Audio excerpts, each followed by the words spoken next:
The mansion was enormous, walls lined with gold-framed portraits, chandeliers that shimmered like captured stars, and silence so thick it could swallow secrets whole.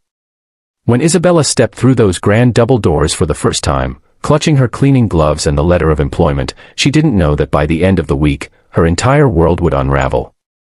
She had taken the job out of desperation. Her little daughter, Emma, was sick, and the hospital bills were suffocating her. She needed the money, no matter the cost. But the moment she looked up and saw him, the man from her past, immortalized in a portrait hanging proudly in the great hall, her breath caught in her throat. Her hands trembled. Her world tilted. The man in the painting was the father of her child. Before you dive deeper into this emotional story of love, betrayal, and fate, please take a moment to like, comment, share, and subscribe to Kindness Thread if you believe in kindness, forgiveness, and second chances. Your support helps us share more stories that touch hearts and remind us of the power of humanity. Isabella's new employer, Mrs. Eleanor Grant, was a woman of quiet authority, elegant, cold, and always in control. Her late husband had built the Grant estate, one of the largest in the city. The walls whispered stories of wealth, family, and pride. Isabella was assigned to the West Wing, where she cleaned the old library and dining rooms. She worked silently, respectfully, and tirelessly, hoping to stay unnoticed. But her eyes were always drawn to that one portrait, the one that haunted her heart. The man in the painting wore a dark suit and a gentle expression, his blue eyes both kind and distant. He looked exactly as she remembered him, Alexander. The man who had once promised her forever before vanishing from her life without a word. 5 years ago, Isabella was a young woman from a small town, working in a bakery and dreaming of a simple, happy life. Alexander had entered her world like sunlight breaking through clouds. He wasn't dressed like the locals, he carried an air of refinement and mystery. He told her he was just a traveler passing through, but he kept coming back every morning for coffee, every evening for conversation. Weeks turned into months, and before long, Isabella had fallen deeply in love. When she told him she was pregnant, his face turned pale. He held her, whispered promises, and said he would return after settling something important. But he never did. Days turned to weeks, and then into years. No calls. No letters. Only silence. Isabella gave birth alone, raised Emma alone, and carried the pain like a shadow. Now, standing in the Grant mansion, staring at that familiar face framed in gold, she realized the truth was far darker than she'd ever imagined. Alexander wasn't a simple traveler. He was a Grant.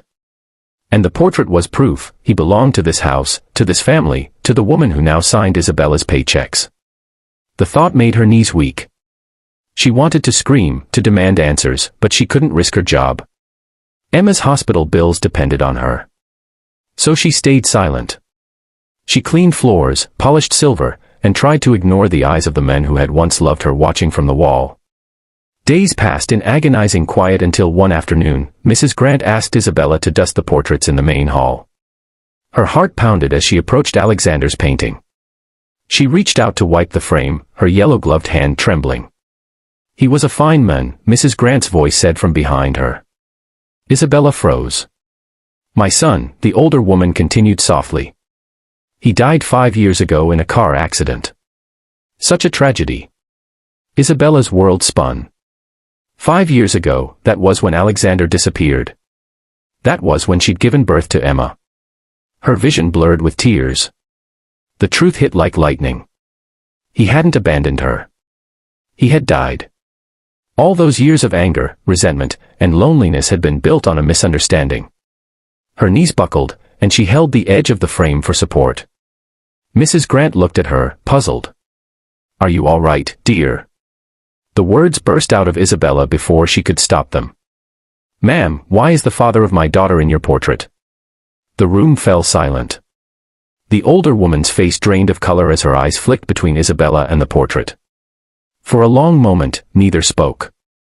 Then Mrs. Grant whispered, almost in disbelief, your daughter. Isabella nodded, tears streaming down her cheeks. Her name is Emma. She's 5. She looks just like him. Eleanor Grant's lips trembled as she stepped back, clutching her pearls. She stared at Isabella, her mind racing through the impossible truth. Alexander had never told her anything. He had died suddenly, and the family never knew he had loved someone or that he had a child. The silence in the hall was deafening, broken only by the sound of Isabella's quiet sobs. Mrs. Grant asked Isabella to sit. They moved to the parlor, where sunlight streamed through tall windows. Isabella told her everything, how she met Alexander, how he vanished, how she struggled to raise Emma alone. With every word, Mrs. Grant's expression softened. Her heart broke anew, not just for her lost son, but for the innocent woman and child left behind by fate. She reached for Isabella's hand, her voice trembling.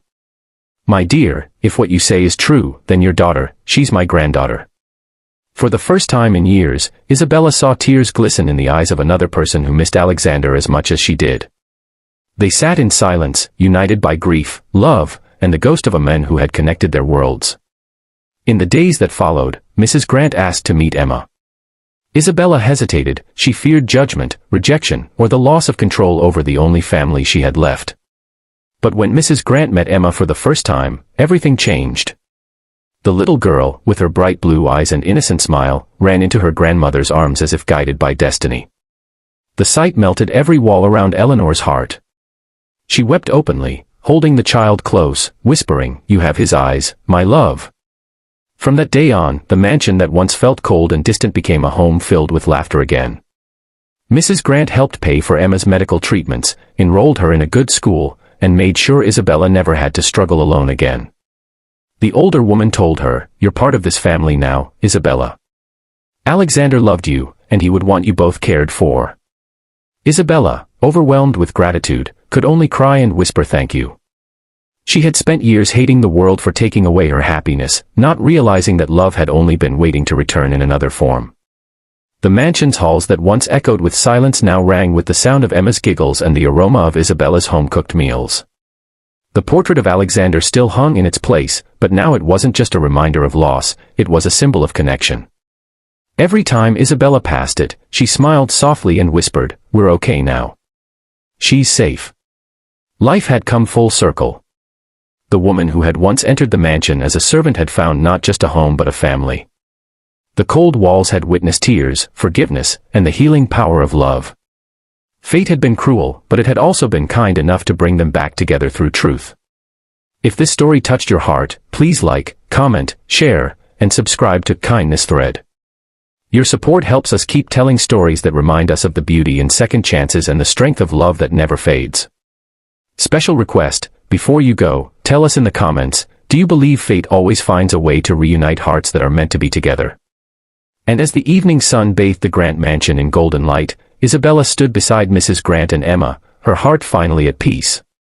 For the first time in years, she looked at the portrait on the wall and smiled, not in sorrow, but in gratitude. Because sometimes, the greatest miracles begin with the simplest question, "Ma'am, why is my daughter's father in the portrait in your mansion?"